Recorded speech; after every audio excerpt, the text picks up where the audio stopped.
ఓం నమః శివాయ శ్రీమాత్రే నమః. ఈ షార్ట్ వీడియోలో మా ఇల్లు మాకు కలిసి రావడం లేదండి, మా వ్యాపారం మాకు కలిసి రావడం లేదు, మాకు ఎప్పుడు డబ్బుకు సంబంధించి ఏదో ఒక అడ్డంకి వస్తూనే ఉంది, ఇంట్లో డబ్బు నిలబడటం లేదు, ఏదైనా తేలికైన మార్గం ఉంటే చెప్పని చాలామంది అడిగారు. దిష్టి తగిలినప్పుడు ఇంటికి నకారాత్మకమైన శక్తుల యొక్క ప్రభావం చేత కొంతమంది వ్యక్తులు మన ఇంటికి వచ్చి వెళ్ళిన తర్వాత ఇలాంటి సంఘటన జరుగుతుంటుంది.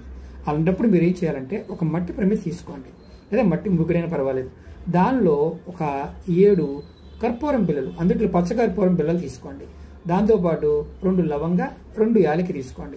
ఈ కర్పూరం బిళ్ళల మీద పెట్టి ఒక ప్లేట్లో పెట్టి ఇది వెలిగించి మీ ఇంట్లో ఉన్న అన్ని గదులు తిప్పి చూపించండి. ఇలా మీరు శుక్రవారం నాడు చేయండి. ఇలా 7 శుక్రవారాలు చేయండి. మీకు ఏదైనా పట్టి ఉన్న నెగిటివ్ ఎనర్జీ తొలగిపోతుంది, డబ్బు రాబడి పెరుగుతుంది, ఐశ్వర్యం మీ సొంతం అవుతుంది. ఇది నమ్మకంతో విశ్వాసంతో ప్రయత్నించండి, ఫలితం కలుగుతుంది. అలాగే మీకు ఈ వీడియో నచ్చిన లైక్ చేయండి, షేర్ చేయండి. ఓం నమః శివాయ శ్రీమాత్రే నమః.